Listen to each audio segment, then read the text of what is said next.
ઓમ શ્રી ગણેશાય નમઃ. નમસ્કાર મિત્રો, હું ભૂમિ નાનવાણી અમારી યુટ્યુબ ચેનલ ઇન્ડિયન ફેસ્ટિવલ્સ પર આપનું હાર્દિક સ્વાગત કરું છું.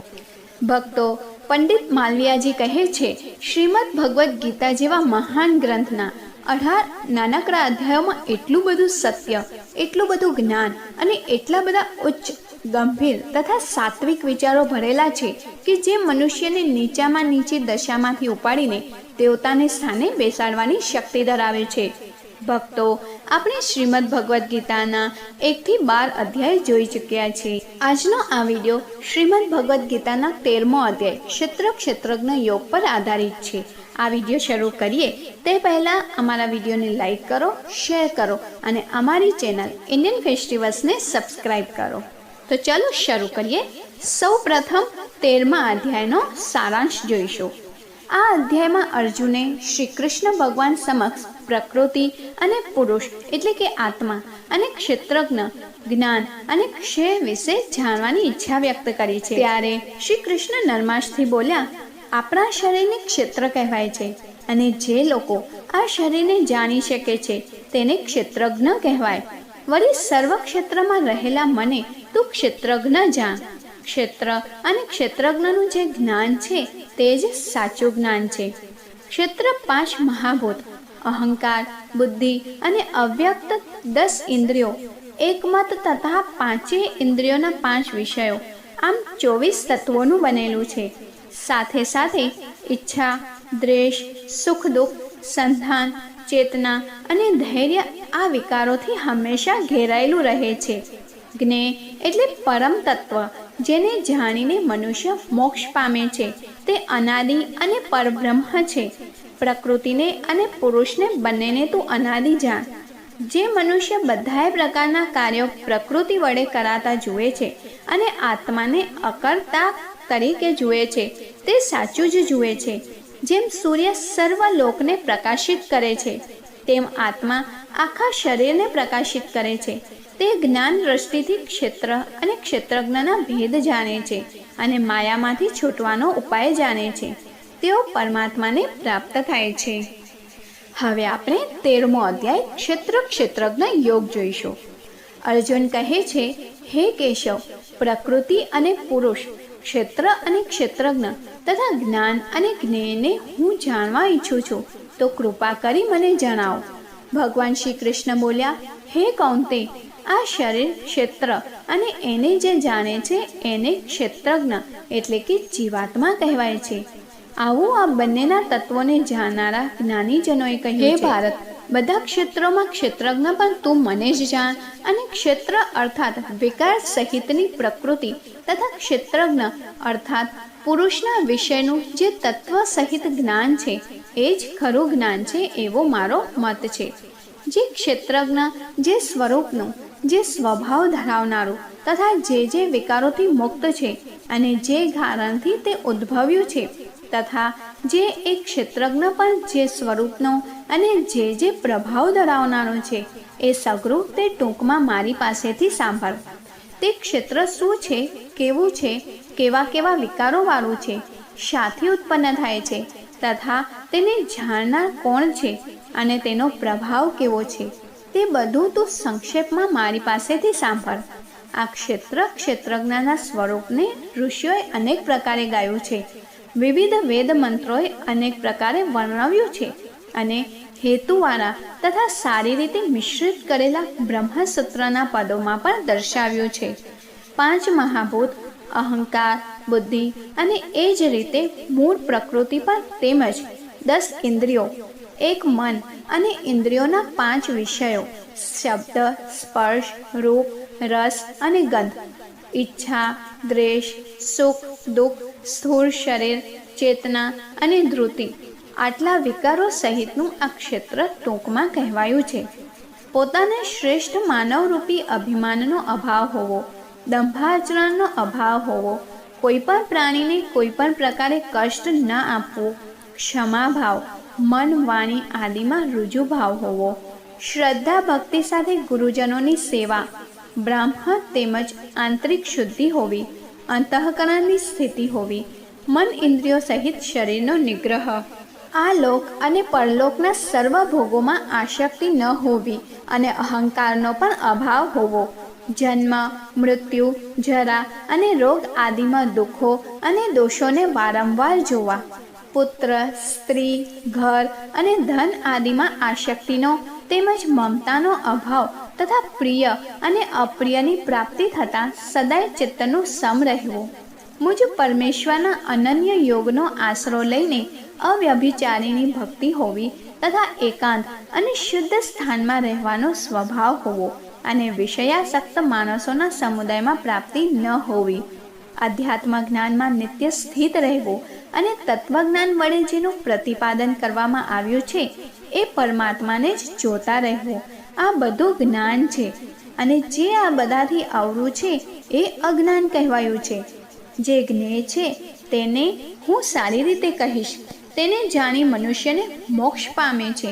તે અનાદિ અને પરબ્રહ્મ છે. તેને નથી સત કહી શકાતું કે નથી અસત કહી શકાતું. તેને સર્વ તરફ હાથ પગ છે, સર્વ તરફ નેત્રો, મસ્તક અને મુખ છે, સર્વ તરફ કાન છે. આમ પરમાત્મા આ લોકમાં સર્વવ્યાપી રહે છે. એ સઘળી ઇન્દ્રિયોના વિષયોને જાણનારો છે, છતાં વાસ્તવમાં સઘળી ઇન્દ્રિયો વિનાનો છે તથા આસક્તિ વિનાનો હોવા છતાં પણ સર્વનું ધારણ પોષણ કરનારો અને નિર્ગુણ હોવા છતાં પણ ગુણોને ભોગવનારો છે. એ ચરાચર સર્વભૂતોની અંદર બહાર પૂર્ણ રૂપે વ્યાપેલી છે, તેમજ ચર અચર રૂપે પણ એ જ છે અને એ સૂક્ષ્મ હોવાને લીધે જાણી શકાતો નથી તથા એકદમ પાસે તેમજ ઘણો દૂર પણ રહેલો એ જ છે. એ પરમાત્મા અવિભાજિત એક રૂપે રહેલા આકાશની જેમ પરિપૂર્ણ હોવા છતાં પણ ચરાચર બધા ભૂતોમાં જાણે વિભાજિત હોય એમ સ્થિર જણાય છે તથા એ જાણવા યોગ્ય પરમાત્મા વિષ્ણુ રૂપે ભૂતોનું ભરણ પોષણ કરનારો, રુદ્ર રૂપે સંહાર કરનારો તેમજ બ્રહ્મ રૂપે સર્વને ઉત્પન્ન કરનારો છે. એ પરબ્રહ્મ જ્યોતિઓનો પણ જ્યોતિ તેમજ માયાથી સાવ પર કહેવાય છે. એ પરમાત્મા બોધ સ્વરૂપ, જાણવા યોગ્ય તેમજ તત્વજ્ઞાનથી પામવા યોગ્ય છે અને સૌના હૃદયમાં વિશેષ રૂપે રહેલો છે. આ પ્રમાણે ક્ષેત્ર, જ્ઞાન તેમજ જાણવા યોગ્ય પરમાત્માનું સ્વરૂપ ટૂંકમાં કહ્યું. મોટા ભક્ત એને તત્વથી જાણીને મારા સ્વરૂપને પામે છે. મૂળ પ્રકૃતિ અને પુરુષ એ બેને તો અનાદિ જાણ અને રાગ દ્વેષ આદિ વિકારોને તથા ત્રિગુણાત્મક બધાય પદાર્થોને પણ પ્રકૃતિથી ઉદ્ભવેલા જાણ. કાર્યો અને કારણોને ઉત્પન્ન કરવામાં પ્રકૃતિ કારણ કહેવાય છે અને સુખ દુઃખનો અનુભવ થવામાં જીવાત્મા કારણ કહેવાય છે. જીવાત્મા પ્રકૃતિમાં રહીને જે પ્રકૃતિથી ઉત્પન્ન થયેલ ગુણોને ભોગવે છે અને આ ગુણોને સંગ જીવાત્માને સારી નરસી યોનિઓમાં જન્મ થવાનું કારણ બને છે. આ પુરુષ એટલે કે જીવાત્મા દેહથી પર હોવા છતાં દેહમાં સાક્ષી રૂપે રહેલો છે. પ્રકૃતિ એટલે કે શરીરના સાથે સંબંધ રાખવાથી ઉપદ્રષ્ટા તેમજ તે સર્વ ક્રિયાની અનુમતિ આપનાર હોવાથી અનુમંતા, સર્વનું ભરણ કે પોષણ કરનાર માનવાથી સુખ દુઃખ ભોગવવાથી ભોગતા અને પોતાને એનો માલિક સમજવાથી મહેશ્વર કહેવાય છે અને સતહિત આનંદ સ્વરૂપ હોવાથી પરમાત્મા પણ કહેવાય છે. તે આ શરીરમાં રહેવા છતાં પણ શરીર સંબંધથી રહિત છે. આ રીતે પુરુષને અને ગુણોની સાથે પ્રકૃતિને જે માણસ તત્વથી જાણે છે એ સર્વ રીતે કર્તવ્ય કર્મ કરતો હોવા છતાં પણ ફરી જન્મ પામતો નથી. એ પરમાત્માને કેટલાક માણસો શુદ્ધ થયેલી સૂક્ષ્મ સુબુદ્ધિ વડે ધ્યાન દ્વારા હૃદયમાં જુએ છે, તો બીજા કેટલાક જ્ઞાન યોગી દ્વારા અને વળી બીજા કેટલાક કર્મયોગ દ્વારા જુએ છે, એટલે કે પામે છે. પરંતુ આ બધા કરતાં અન્ય પ્રકારના અર્થાત મંદ બુદ્ધિના માણસો આ પ્રમાણે ન જાણતા હોવાને લીધે બીજા માણસો પાસેથી એટલે કે તત્વજ્ઞાનીઓ પાસેથી સાંભળીને એ મુજબ ઉપાસના કરે છે અને એ શ્રવણ પરાયણ પણ મૃત્યુરૂપી સંસાર સાગરને નિસંદેહ તરી જાય છે.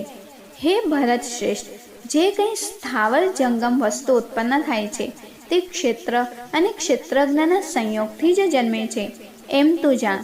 જે નષ્ટ થઈ રહેલા સર્વ અચરચર ભૂતોના નાશ રહિત અને સમાન રીતે રહેલા પરમેશ્વરને જુએ છે, તે જ વાસ્તવમાં યથાર્થ જુએ છે. તે પુરુષ એટલે કે જીવાત્મા સર્વમાં સંભાવે રહેલા પરમેશ્વરને સમાન રૂપથી જોતો પોતાના વડેથી પોતાનો નાશ કરતો નથી, અર્થાત રાગ દ્વેષ વગેરે વિકારોને વશ થતો નથી અને તે પરમ ગતિને પામે છે.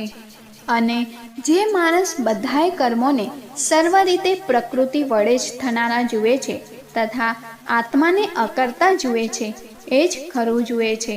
જે ક્ષણે આ માણસ પ્રાણીઓના જાત જાતના સ્વરૂપનો એક પરમાત્મામાં જ રહેલા તથા એ પરમાત્માથી જ સઘળા પ્રાણીઓનો વિસ્તાર જુએ છે, એ જ ક્ષણે એ સચ્ચિદાનંદ બ્રહ્મને પામી જાય છે. હે કૌંતે, અનાદિ હોવાને લીધે તથા નિર્ગુણ હોવાને લીધે આ અવિનાશી પરમાત્મા શરીરમાં રહેલો હોવા છતાં પણ ખરી રીતે ન તો કશું કરે છે ન તો લેપાય છે. જેમ સર્વ સ્તરે વ્યાપેલું આકાશ સૂક્ષ્મ હોવાને લીધે સ્થાનોના ગુણદોષથી લોપાતું નથી, એ જ રીતે દેહમાં સર્વત્ર રહેલા આત્મા નિર્ગુણ હોવાને લીધે દેહના ગુણોથી લેપાતો નથી. હે ભારત, જેવી રીતે એક જ સૂર્ય આ આખાય બ્રહ્માંડને ઉજારે છે, એ જ રીતે એક જ આત્મા આખાય ક્ષેત્રને ઉજારે છે. આ પ્રમાણે ક્ષેત્ર અને ક્ષેત્રજ્ઞના ભેદને તથા આર્ય સહિતની પ્રકૃતિથી મુક્ત થવાને જે માણસો જ્ઞાન ચક્ષુ દ્વારા તત્વથી જાણી લે છે, એ મહાત્માજનો પરમ બ્રહ્મ પરમાત્માને પ્રાપ્ત થઈ જાય છે. ઇતિ શ્રીમદ ભગવદ્ ગીતામાં શ્રી કૃષ્ણ અર્જુન વચ્ચે થયેલ સંવાદમાં ક્ષેત્ર ક્ષેત્રજ્ઞ યોગ નામનો 13મો અધ્યાય પૂર્ણ થાય છે. હવે આપણે 13મા અધ્યાયનું મહાત્મ્ય ફળ જોઈશું. ભગવાન શંકરે પાર્વતીજીને અને ભગવાન વિષ્ણુએ લક્ષ્મીજીને તેમના કહેવાથી ગીતાના 13મા અધ્યાયનું મહાત્મ્ય બતાવતી આ કથા કહી. દક્ષિણમાં તુંગભદ્રા નદીને કિનારે હરિહરપુર નામનું એક નગર હતું. આ નગરમાં હર દીક્ષિત નામે એક પવિત્ર બ્રાહ્મણ રહેતો હતો. આ બ્રાહ્મણ જેટલો પવિત્ર અને ધર્મિષ્ઠ હતો તેટલી જ તેની સ્ત્રી દુષ્ટ અને કુલટા હતી.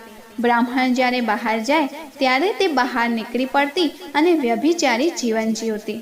તેના અધમ કૃત્યોને લીધે તેને ભયંકર રોગ લાગુ પડ્યો. ઘણા ઉપાયો કરવા છતાં તે રોગમુક્ત થઈ ન શકી. તે રીબાઈને મરણ પામી અને ઘણી નરકયાતના ભોગવી. છેવટે તેનો જન્મ એક ચાંડાલને ત્યાં થયો. એક દિવસ એક બ્રાહ્મણને ત્યાં મોટો ઉત્સવ થઈ રહ્યો હતો. ત્યાં ખાવાનું લેવા માટે તે ચાંડાલીની ગઈ. તે બ્રાહ્મણના ઘરની બહાર દ્વાર પર બેઠી. ત્યાં અચાનક તેને ગભરામણ થઈ અને તે મૃત્યુ પામી. આથી આ ઉત્સવમાં ભાગ લેવા આવેલા લોકો ત્યાં એકઠા થઈ ગયા. બ્રાહ્મણ પણ બધા કામ મૂકી ત્યાં આવી પહોંચ્યો. આ વખતે તેઓએ જોયું કે આકાશમાંથી એક વિમાન આવ્યું છે અને તેમાં બેઠેલી દેવાંગનાઓ તે કુલટા બ્રાહ્મણીને સુંદર વસ્ત્રો પહેરાવી લઈ જઈ રહી છે. આ જોઈને લોકોને વિસ્મય થયું. બ્રાહ્મણ દેવાંગનાઓને આનું કારણ પૂછતા દેવાંગના બોલી, હે બ્રાહ્મણ, તારે ઘેર આજે જે ઉત્સવ થઈ રહ્યો છે તેમાં આ બ્રાહ્મણોએ ગીતાજીના 13મા અધ્યાયનો પાઠ કર્યો. તે સાંભળવાથી આ ચાંડાલિનીનો ઉદ્ધાર થવા પામ્યો છે.